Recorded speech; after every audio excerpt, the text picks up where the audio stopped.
Welcome to Model Rail Radio. I'm Tom Barbalet, and this is being recorded live on Skype, December 2nd, 2017. Model Rail Radio is the internet's only live recorded radio show where the topic is the hobby of model railroading. Well, we have on John Garaty. It's been an extraordinarily long length of time, I think, since I had the opportunity to chat with you, John. What's been going on in the hobby in your part of Australia? The big October model railway exhibition has been and gone. This one's based out at Liverpool, just west of Sydney. It's put on by one of the local model railway clubs, and it's their main source of revenue here. So all types of stuff there in all types of gauges and combinations. In terms of the size of this particular show, how big is it? 2 basketball courts plus 2 additional rooms. Interesting. So probably enough in the extra rooms to make up for another basketball court. Wonderful. So did you see anything exciting, anything interesting, anything that piqued your interest? My problem is my interests are pretty specific. Yes. So, yes, there was a lot of interesting stuff there. Some of it was very, very interesting, but it's in a scale that I'm not working in. Or it's on a topic that I'm not actively modelling, if you know what I mean. Certainly. But within that scheme, given the fact that, yes, you have very particular interests in the hobby, what kind of stuff did you see that was interesting that might interest the broader listenership? Anything that's worth reporting on Model Rail Radio about? Yes, the 7mm Australian has now got a lot more in it than it has had for a while.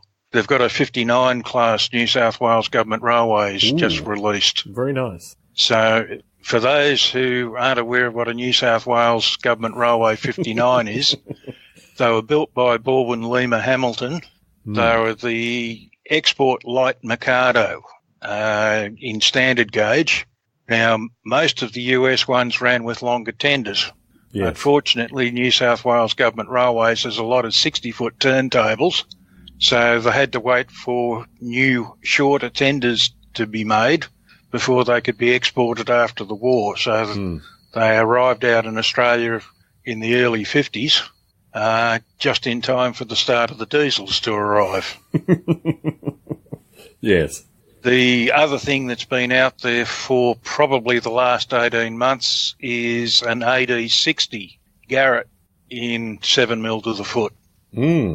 So, for those who aren't aware of what a Garaty is, it's a 484 plus 484 wheel arrangement, which is probably just as many wheels under it as the big boy. Certainly. It tips the scale at round about 250 tonne when it's fully loaded, and it's the largest lump of anything moving on rails in the Southern Hemisphere. Certainly.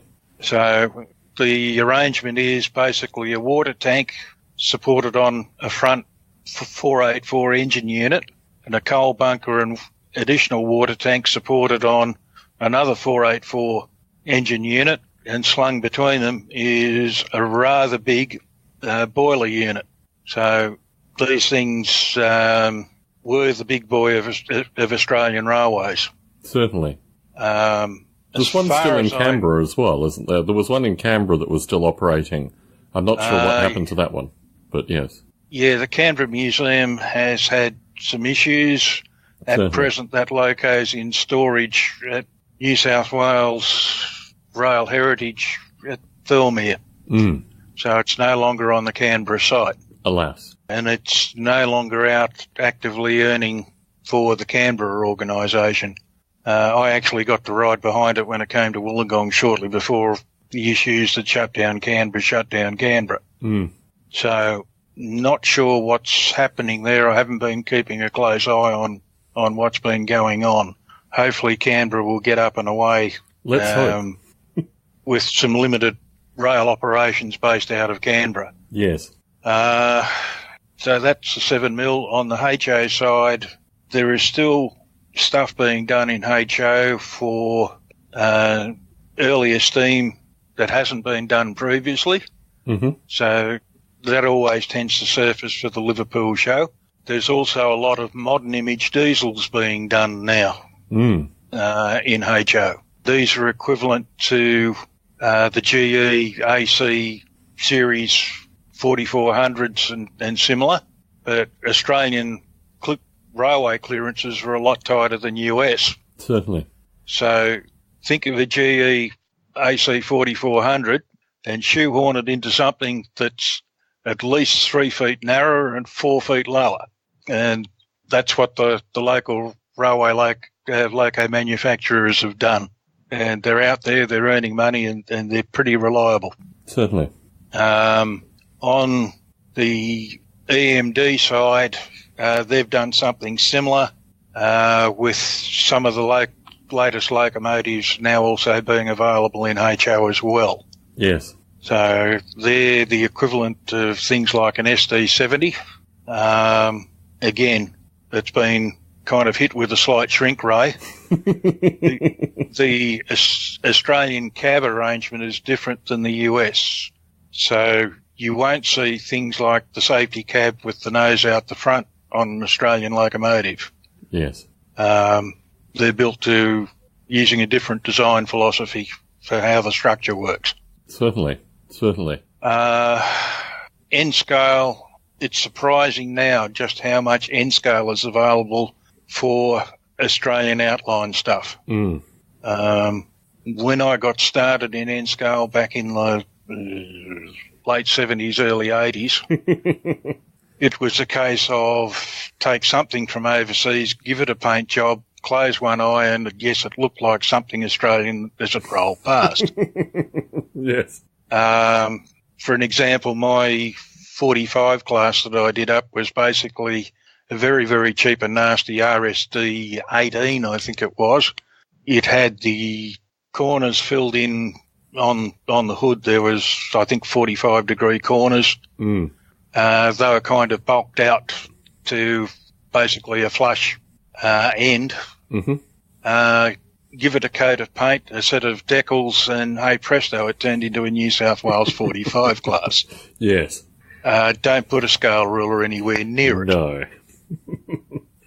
These days, what they've got is accurate chassis that are dimensionally correct. It's amazing, actually, seeing it, because, as you say, getting the prototype right in N scale, I mean, even in this country, we might have Joe D'Amato calling in later in the show, but the people that do N scale are just so detail-oriented, and it's so beautiful now to see Australian locomotives with that level of detail. Anyway, continue. Sorry, I interrupted you.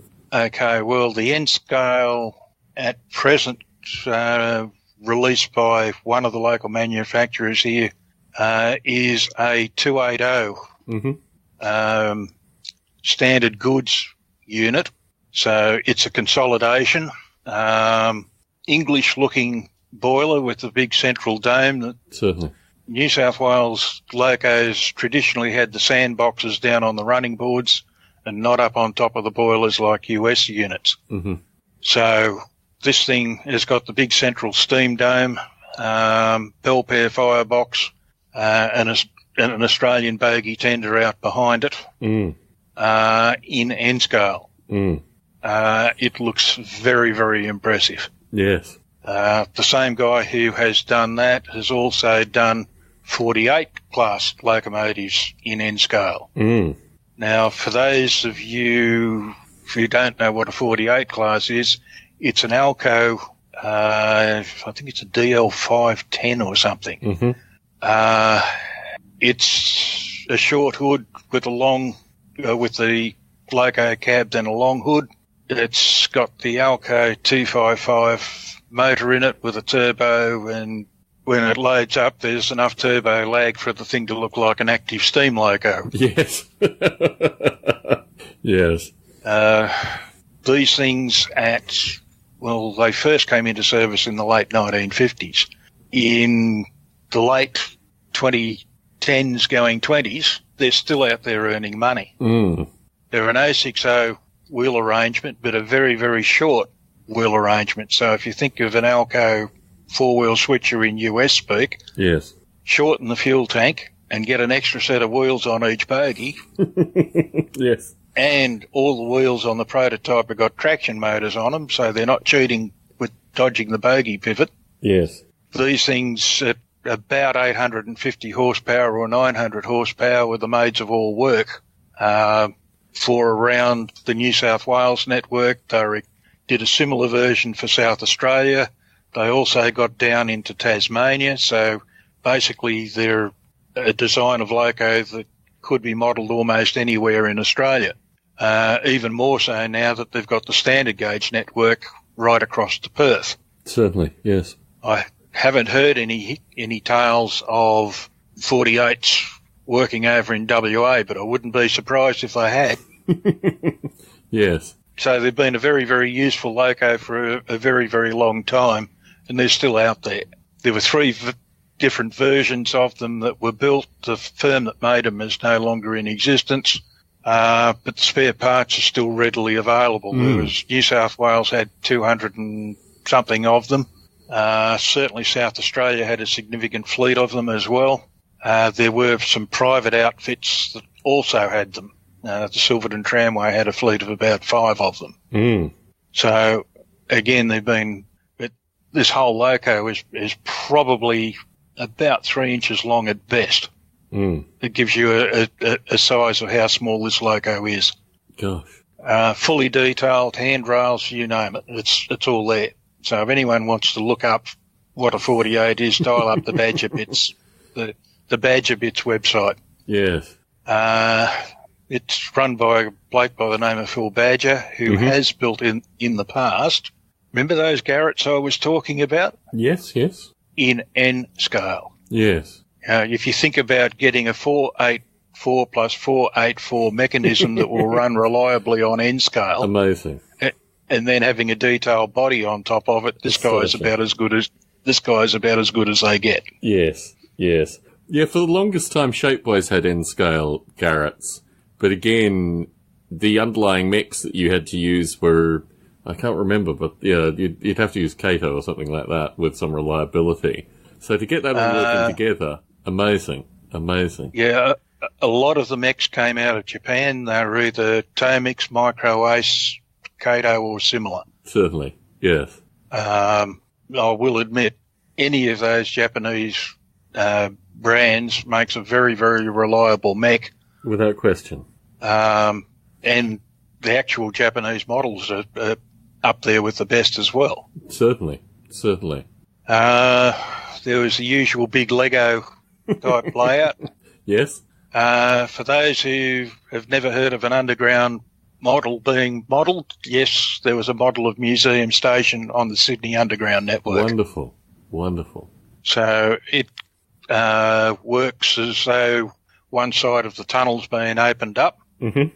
So you've got a train enters from basically a tunnel stage left, pulls up at the platform, then disappears into a tunnel exiting stage right. Certainly, yes. But it's a model of the Museum Station in Sydney on the Sydney Underground. Certainly. That particular station has been done up in a very, very Art Deco style. Certainly, yes. So this particular model is as the station is with the fancy tiling and what have you. Wonderful.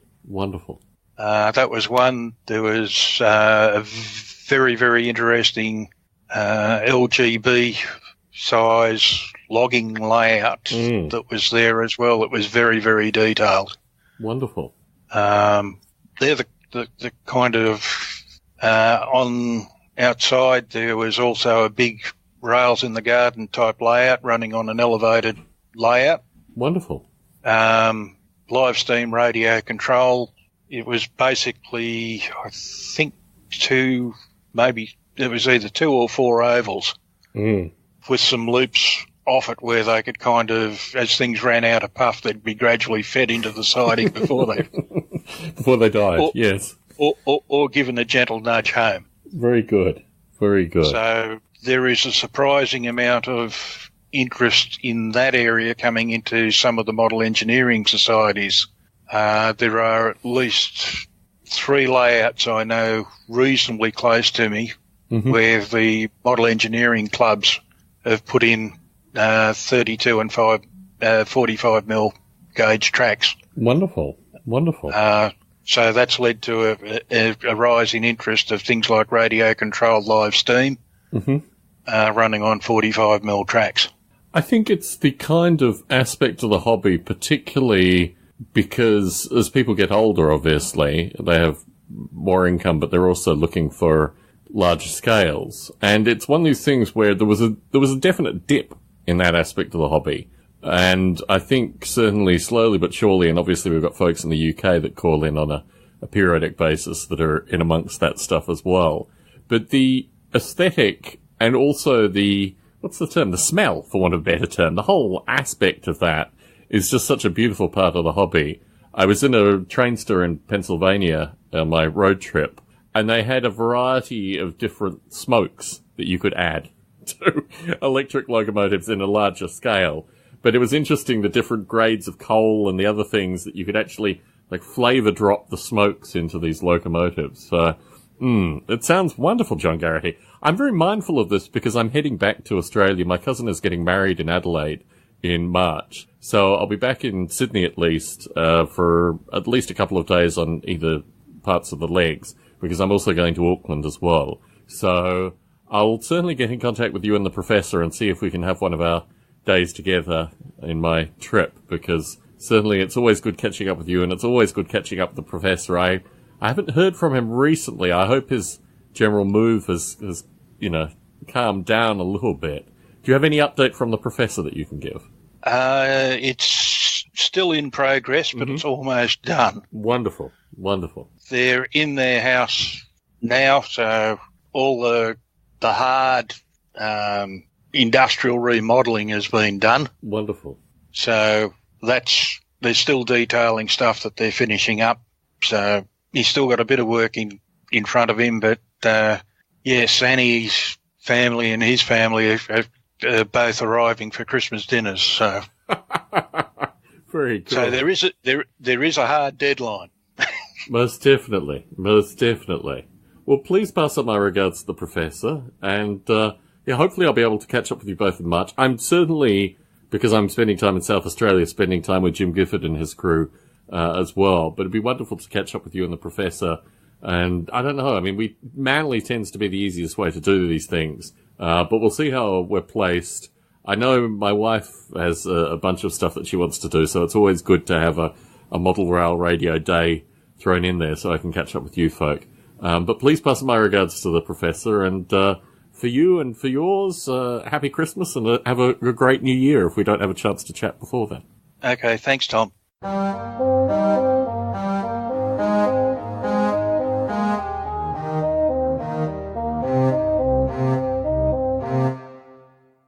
I'd like to welcome back on Jamie Fenton. Jamie, when we last spoke, you had turned your layout around, you'd seen a different face of the layout, but you were also contemplating potentially a move and a variety of other things. What's your model railroading update? Okay, well, we haven't moved, still not working. The railroad has changed a little bit. Jennifer, of course, has been improving the scenery and is at the moment working on a wrecker, big hook type model. Most recent thing I did is I installed the Digitrax LNWI, which is a interface to you plug it in and it gives you Wi-Fi control to the of your Digitrax layout without having to do what I did before, which is have a whole laptop dedicated to it. So it makes it a lot simpler for Jennifer to troubleshoot if I'm not around, that kind of thing. So that's about it for us. Not a lot changing here. In terms of the wrecking ball facility, where is that going in on the layout? I've got a few kind of footprint points where it could go, but where's it actually going? I actually asked Jennifer that yesterday, and she didn't have an answer, although very good. There's a couple of them. There's a little spur off that's off the main, just past the entrance to the yard. That's probably going to be it, because that's kind of like where stuff goes and parks anyway. Yeah, one of the other things I did is I sent a proposal to Model Railroad to write an article about it, but I've not heard back yet, so I don't know. I think it typically takes 6 years before any correspondence. I think what they typically like is for people to send fully formed articles and then wait the 6 years and then get it edited and what have you. I've never heard people actually getting a correspondence in anything close to real time from Model Railroader. So I see. So it might take them a couple of months, if ever, because their contributor page recommends an inquiry before you start writing an article. Do they? Well, that's very That's strange. what they did. Oh. So it's following instructions, but we'll see if they ever get back to me. But I think it would be fun to document this a little bit better, because it's such a great railroad in such a small space, as you know. Certainly. Is it actually based on a, what would the term be, a pedigree layout? Is it based on a Model Railroad layout? Yes, it is. It's based on Plan Number 40 from the Lynn Westcott book, 101 Model Railroad Plans. I'm not quoting the title accurately, but it's a real classic and railroad design. It's actually, if you go start at the front of the book and you look for railroad that has conventional curves and number 6 switches and 2% grades, it's like the first one you find. Certainly. So it's probably had other people make it too, but it really works out well in N-scale, because the HO version has this control pit you're supposed to use. You don't even need it in N, so you can put a big town like we did. Wonderful. Yep. Yes, it is interesting, the pedigree of these layouts. I look at layouts occasionally on eBay where people are selling their layouts, and oftentimes it fits into exactly the same or a similar prototypical style. And certainly, I think for the space, it is just a wonderful use of space. But the digitization aspect as well is something that I think, Model Railroader should at least be publishing more of these kind of articles as it goes on. So yeah, very interesting. Very interesting. We have, as it just so happens, Malcolm Johnson calling in. So let's see. I'd like to welcome back on Malcolm Johnson. Malcolm, we have Jamie Fenton on the line. I've been trying to get you two together to share notes and exchange layout ideas. And fortuitously, I was just chatting with Jamie before you called in. In terms of your layout, what stage is it at currently? Basically, I have wiped out my layout. So it's basically down to boards and track. Mm-hmm. And I've gone through and tried to, really work through the track layout, kind of planning. And that seems to be working out really well for me right now, because I actually have my freight and my high-speed rail stuff going at the same time now. So I can run my freight around in a loop and my high-speed rail in a loop instead of a point-to-point like I used to do. And, it's that part's fantastic, but now I'm into the state where it's kind of horrible, because I want to get back to that time where I could actually put buildings on and start working on my scenes and things, but it's a lot more work to do before I get to that point. And the thing that I always thought you and Jamie should tag team on, and particularly in terms of ideas, is obviously you have a very particular scenery and perspective view, but Jamie has digitized her layout basically and now has a Digitrax controller system versus JMRI. But in terms of your layout, is this something that you want eventually to have, wireless control over and this kind of stuff, or are you still getting back into the scenery aspects and these kind of things? I think it's more the scenery for me. I think DCC would have made this whole process a lot easier. Mm-hmm. But the way I have it worked out right now, it is actually kind of a fun little puzzle, because you have, in order to get things to run a certain way, you have to have certain switches on and off and things like that. So I like that aspect of it. And it's working for me. So I think for now, I'm going to stick with the straight DC and then just go for scenery elements. Certainly. That's my big thing right now. Well, as we move closer and closer to show 150, I think the likelihood of you both potentially, if you're amenable to this idea, to open up your layouts and let visitors come and see them, that was certainly very useful in show 100 to go and see both your layouts. And I think the aspects that you both share in terms of, particular obsessive interests, they're different interests, but their particular obsessive interest is always really fascinates me. And, you're a bridge and a bit of a schlep away from one another. But I think somehow we've got to get both of you on each other's layouts at some stage just to, if nothing more, to compare notes associated with being in relatively close proximity. For sure. I've heard a couple of shows where you've mentioned it. Hello, Jamie, by the way. Where, I've been saying it's like, I really have to get over to see the layout and have them over to see mine. And it's just one of those things where, especially with the holidays, without question, it's the wrong time of year. But I think these large number shows tend to be a forcing function to actually get us all out. I mean, truth be told, I could be a facilitator as well. But it's just unfortunately the nature of the Greater Bay Area that you can be relatively close proximity, but still actually do the distance necessary. So in terms of your layout, Malcolm, you have functioning track, you've got locomotives running, and now is it a matter of, when you took your layout apart, did you capture the individual scenery elements? Are they all boxed up somewhere? Will they reappear in some form? How's this going to go back together? Yeah, so when I did it initially, we had our conversation, and I finally talked myself into doing it, poured myself a very large whiskey, and just started tearing stuff down. And so I took all the buildings off and boxed them up according to area, made sure I labeled them and everything. I took as many of the scenes, the scratch built scenes that I had made apart very carefully and boxed those up as well.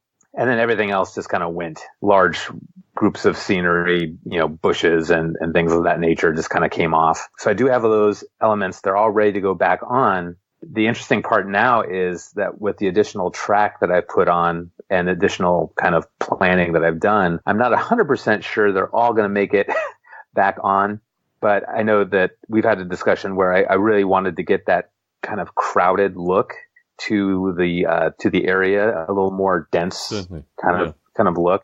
And so maybe this will facilitate that. Whereas, in order to get things back on, I'll need to not be so delicate about where I'm putting things, kind of cram them in and make a little more, a tighter kind of situation there. So I think that'll work out. But that's what I'm kind of in that mode. Basically what I have to do now is I have to do a lot of plastering of areas right now, which I'm all set to go. I could just do it, but it's hard to kind of dive in on that. I'm doing I got a large bag of plaster and a bunch of paper towels, and I'm going to go the paper towel route and try that out because I haven't done that yet. It's going to be a lot cheaper than the plaster cost. Certainly. Yeah, I was looking at doing the math on that. It's just like, wow, it's going to be a lot of money for that. And I'd rather spend that on trains. It is interesting, actually, the many different ways of creating. What you're looking for here, because most of the surfaces that you put your scenery onto are flat, but you're looking to accent with certain hills and these kind of things, right? That's the plan. That's the plan. I have my Temple Hill, which is going to be the largest kind of hill area in my layout. But then I've raised my track up as well. So the track is actually kind of, I have to play around with it. I'm trying to get some prototype visuals to help me out. But I've raised the track up. It's probably about 2 inches in certain parts. And so that's going to be, it's going to provide some, the bridges that I've wanted and some of the underpasses and things of that nature.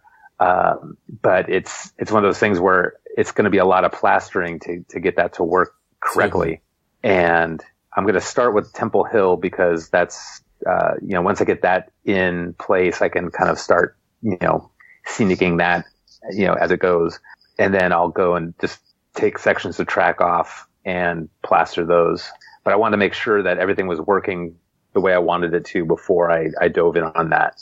And I kind of got into a little analysis paralysis, as Chris used to say, where, I was like, well, is this really what I want? Is this really working well? And even today I went down there and played around for a half hour, and I almost raised all of Soyokaze up about 3 inches to kind of match the hill. And then I was like, well, wait, no, I wanted this Temple Hill to be a big hill where this temple is. So if it's all the same level, it's going to take away that effect. So I scrubbed that whole thing, but I really need to just lock it down and just move forward because I have a lot of little things that I want to get in, including this kind of crazy elevator system in my harbor area to take trucks up to where they can be unloaded for my freight area in that section. So there's a lot of these little cool scenes that I want to work on, but I can't do any of that before I get this plaster stuff down. Alas. Yes, I was speaking to my father who has lived in Hong Kong for the past 6 years. Mm-hmm. And in the process of moving, he's coming back to Australia. He went back and his wife had moved into a small apartment while they moved out. But it was in a mixed-use industry neighborhood. So he was surrounded by these tiny little shops, which are exactly the same. Well, I mean, they're not exactly the same, but it's the same kind of concept that you're looking to model in certain areas of your layout as well. Where you have these single-person shops that are very specialized, associated with electronics or motorcycle repair or know, all these different possibilities here. Beautifully done. And my father said he was going to take lots of photographs because I just love these little areas, these little industrial areas that are also have people, living a story above and all this other kind of stuff. So I'm looking forward to you getting back into the modeling, but I understand the nature of what you're doing in terms of getting the geography right first. So looking forward to seeing updates. Thank you. Yeah, I'm super excited. I think it's, in the long run, it's going to be fantastic. It's just a matter of getting things to that state again. And I posted on the model rail page that I discovered this series of photos I had taken back in 2014 of the layout. And, you see bare decking and I hadn't done a lot of parts yet. And I was like, well, that was just a mere, 3 years ago. So yes, in theory, I can build it back up again. So I just have to get to that point again. So we have a question from the chat from John Garaty. He's asking specifically, how are you planning on doing the truck lift? It's this crazy thing that I found. What was it? I think it's called a funicular. There's like this, because I was thinking, when I did this initially, I have my harbor area down below at water level, but then the track, because I had raised it up at this level, I really liked it. It kind of runs along behind the Temple Hill area, but it was so much higher than the harbor area that I couldn't figure out how to actually have it work. I didn't want to raise, the harbor up because that wouldn't make sense. And so I was going back and forth on it. And then I was like, well, what about an elevator? Some kind of elevator system. And I said, well, an elevator that big, it probably wouldn't work out. And, I couldn't find any prototypical kind of ways to do that. But then I found this crazy thing. Where is it? I can't remember where it is now. I think it's Germany or something, where it can lift a bus up this huge hill, like a tour bus. Certainly. It's that big. And I said, well, if it can lift a bus that far, then it would have no problem with, a series of trucks or these Certainly. kind of loading items. So John Garaty wants to just chime in here. I think he has some ideas. John? Oh, sure. Yeah. Hi, Malcolm. Hi there. That one in Germany I hadn't heard of. If you get a chance, pull a YouTube search on the Vivian Incline. Vivian Incline. In Wales, right? So what it is, it's actually an incline plane. So they were kind of lowering full wagons down and taking the empties back up, and gravity was doing the work for them. Huh. For your truck, basically what you'd have is the same type of a setup, but instead of getting gravity to do the work for it, you'd have an electric motor and a big gearbox driving the drum. So the way it works, if you can imagine a continuous rope coiled around a drum, one side comes off, one end comes off high, the other end comes off low. Now, as you turn the drum, you feed one side out and wind the other one in. I gotcha. That makes sense. Right. So it's pretty easy to do in miniature for this type of an inclined plane. So what you've got is a flat deck, under the flat deck is an angled frame with railway wheels attached. Mm-hmm. So that's on one track. On the next track beside it, you've got the same type of a deal. But when one car is down the bottom of the hill, the other one's at the top of the hill. Oh, I got you. That makes sense. Right. So what you do, it's reasonably easy to do with some pretty basic switching gear, is run one out until it gets to the other end and bumps into something which trips a limit switch and says stop here, because when you stop at the bottom, you stop the top at the right spot.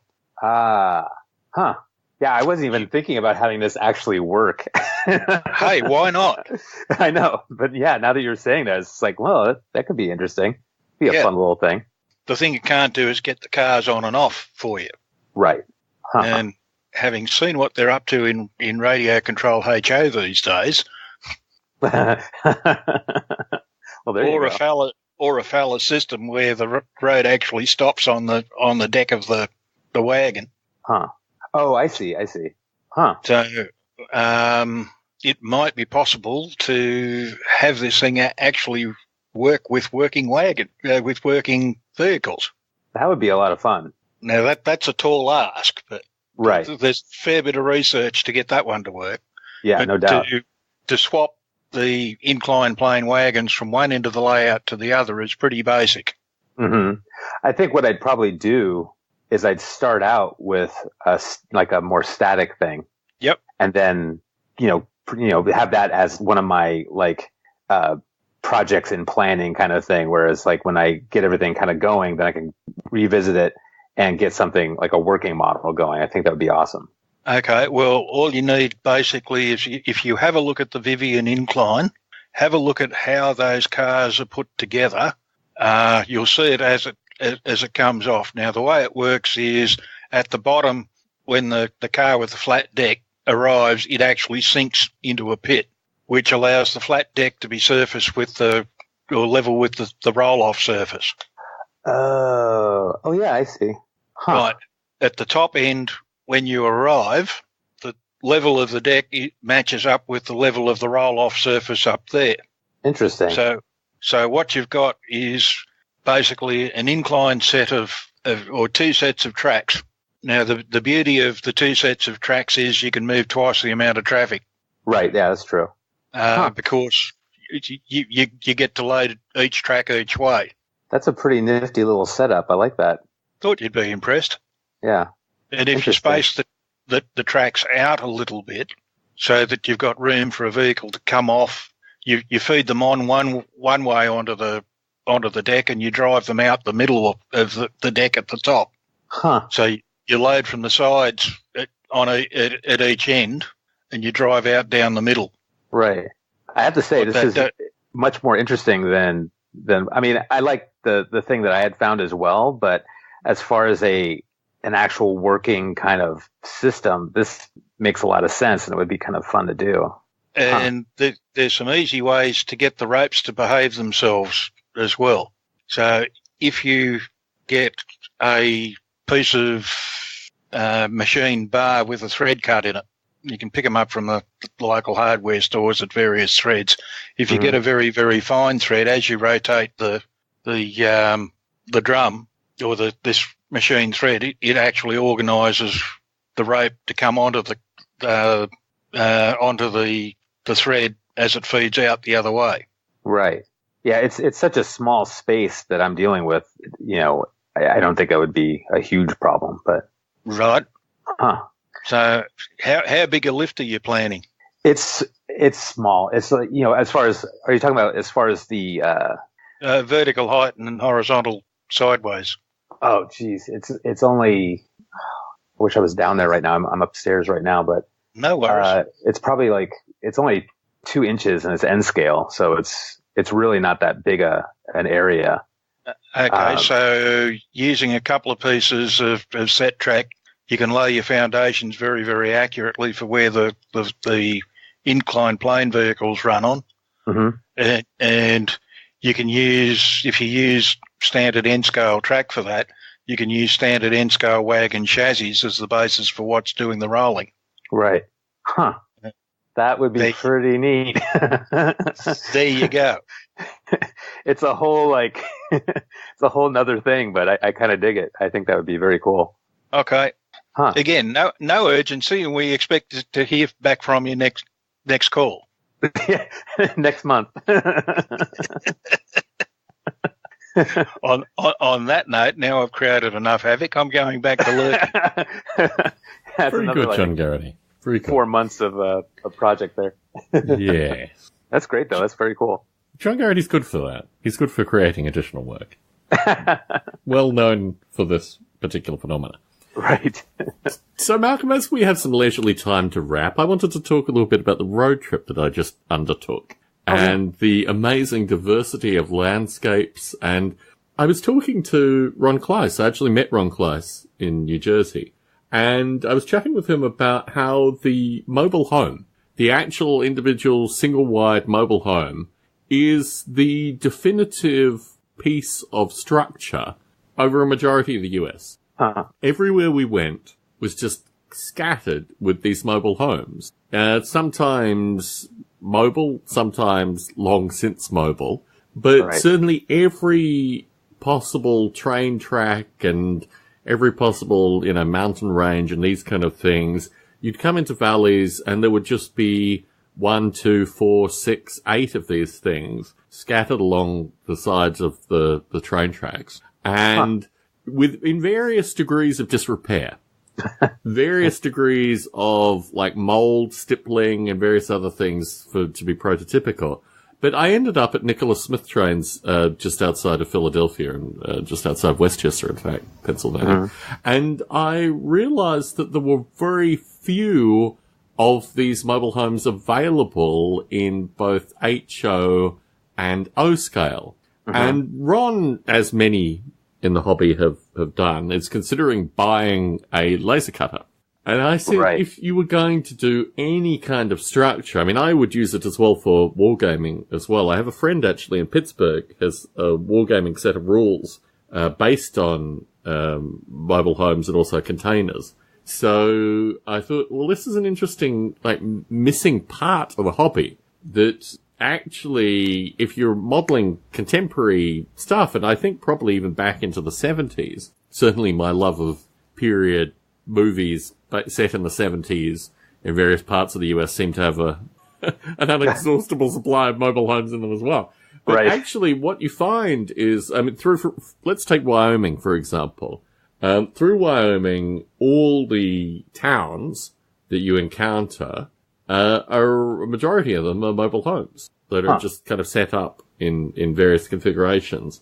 And I think this mode of housing, while not being historically romantic, although, again, if you look at films, quite romantically covered in films, is just so prototypically required for modeling a majority of the US that I find it astonishing that there are not better offerings in this area.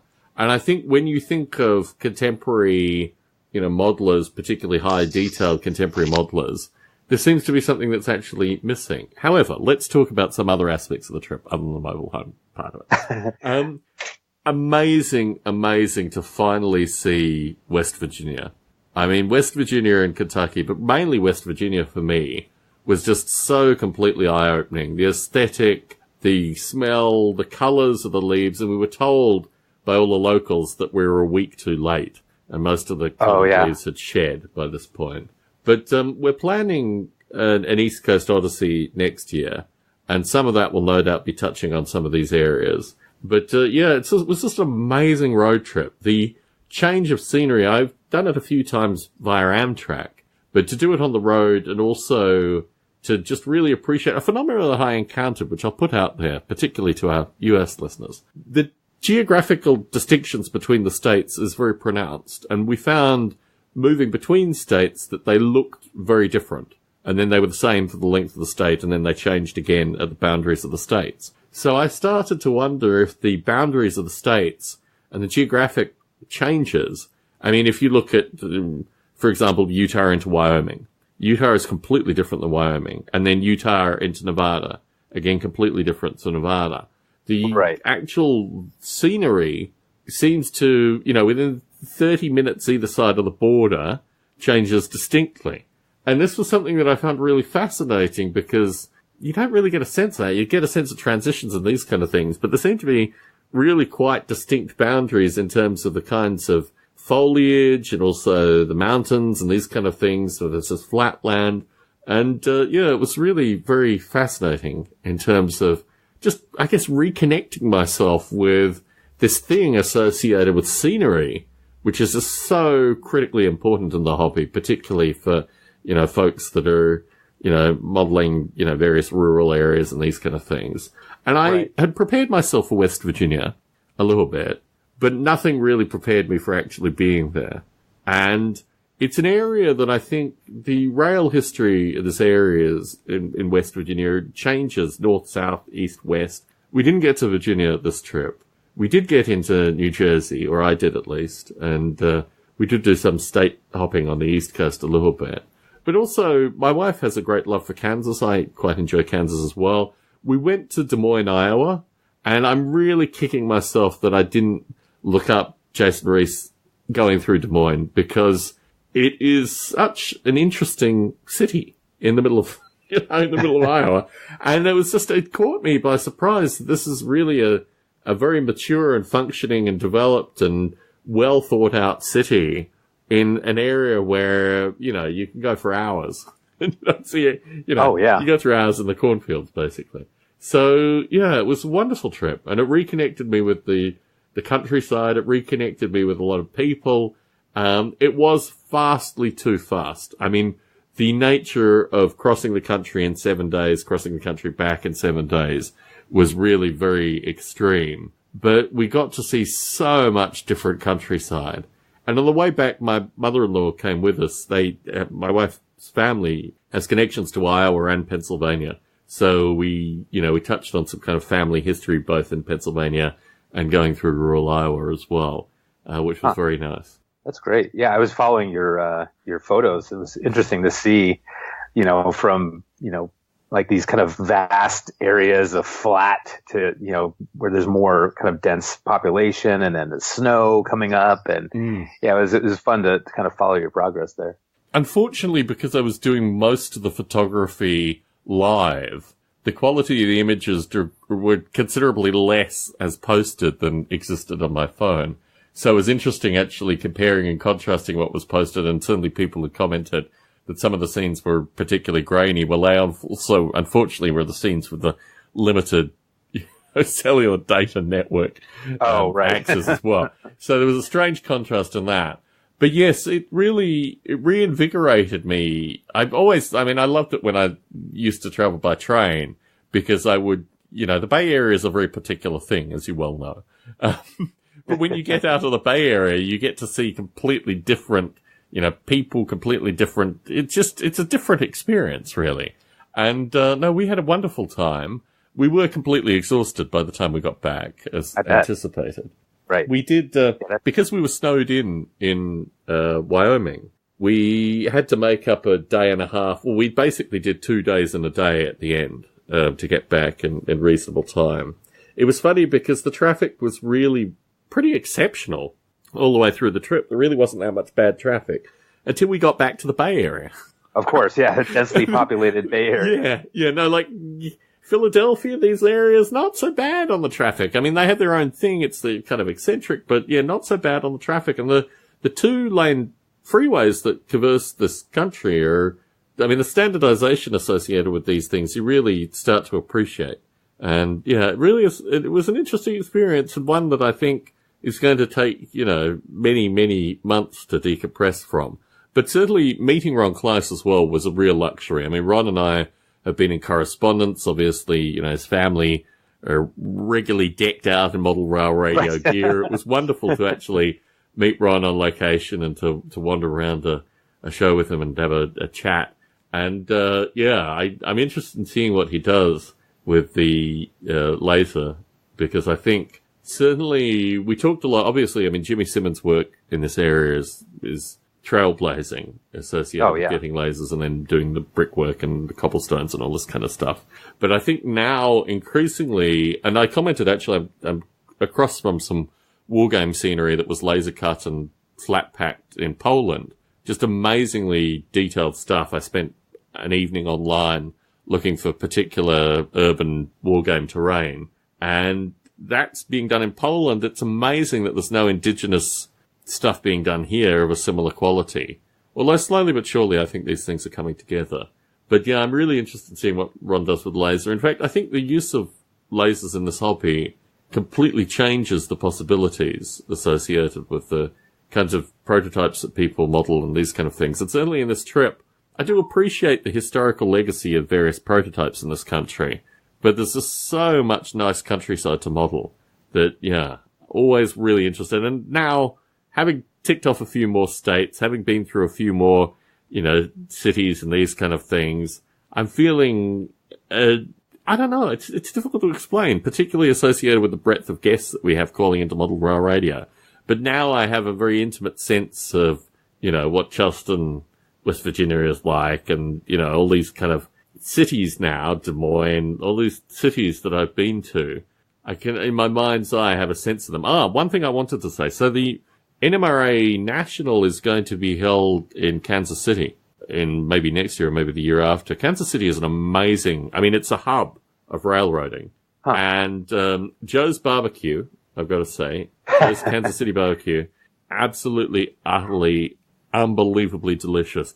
And it's the subtle flavors that made it good. I'm channeling Dave Frary here, but it's the subtle flavors that made it good, and various citrus flavors and just unexpected stuff. You eat barbecue, you kind of get used to it. But this was a different nuance of barbecue. And my wife said that the food critic Anthony Bourdain had rated Joe's very highly. Having been there, amazingly good quality barbecue. And I've already warned Dave Falkenberg and others that they're going to have to make a definite pit stop at Joe's at some stage. But, Kansas City is a beautiful, for industry and for railroads, Kansas City is an amazing prototype. I'm surprised more people aren't modeling it. But I know that there are a lot of modelers in Kansas City, and I know that there are a lot of participants in Model Rail Radio that have been through Kansas City at one time or another. So it was great to have a chance to go through, all unfortunately too brief, but at least a chance to get a sense of the city, get a sense of the environment and the vast quantities of trains that were coming through. Beautiful, beautiful opportunity to see a place. And I'm anticipating, it might even be next year actually that Kansas City is on the National. I'm not sure if I'll be able to take the time off work, but, yeah, great location. And I'm really interested to hear from folks that have a chance to go next year. Do you occasionally, you hit up the East Coast within the past year, haven't you? You do a bit of traveling occasionally. Yeah, a bit. I don't really, I jump from coast to coast, basically. My wife's family lives in Maryland. And so we've cruised around there, and I have family in Virginia, and we've done that trip where we drove down from Maryland down to Virginia to see my relatives and then back up. And we had some family friends that live down that way. And it is you get these different patches of even how people interact with their environment. When we were in Virginia, at one point it was getting kind of cold and it was getting toward nighttime, and they started piling up all this wood and old chairs and things. And it's like, what are you guys doing? It's like, oh, we're going to do a bonfire later.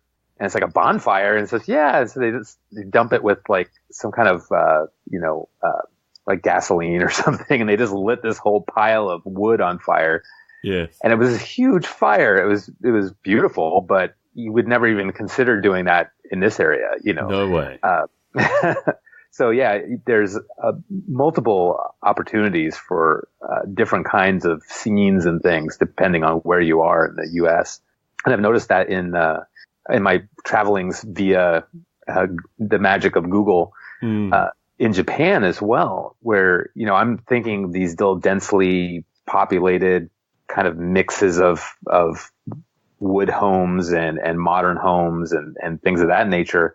But then I found these vast expanses of just fields with roads running through them with very little population as well. So it's a big mix depending on where you are and what you're choosing to model. Certainly. Well, Malcolm, it looks like it's going to be a short show today. We haven't had as many callers as anticipated, but the times and things are going to start changing. I'm going to move more to evening recording times, which I think work out a lot better for folks on the East Coast and also potentially other callers. So this is the last of the transitional shows. And yeah, hopefully we'll get a better frequency. I'll get the shows edited and out more.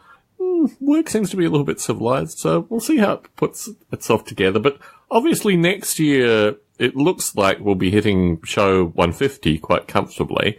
And I've got to anticipate doing something for that. The East Coast trip is still on the cards, but I'm, working out where the show will actually fall.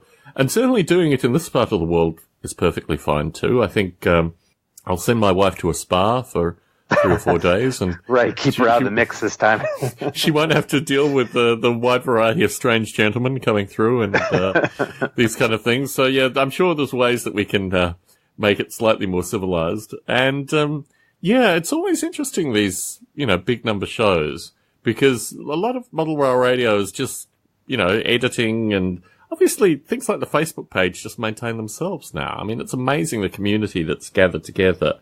But also there are a number of new podcasts that are coming out now in Model Rail Radio, and a number of podcasts that are reinvigorating. I saw the Roundhouse is back, and Tom Convoy's offering, I think he's recorded one recently. So both old podcasts returning and new podcasts coming up. So there's a lot of interesting activity going on with the Model Rail podcasting space currently. But it's always a pleasure to record Model Rail Radio, and it's great to have the opportunity to travel the US and hopefully maybe in a civilized time frame actually meet people as well. So I want to send a shout out to Ron Kleiss in particular.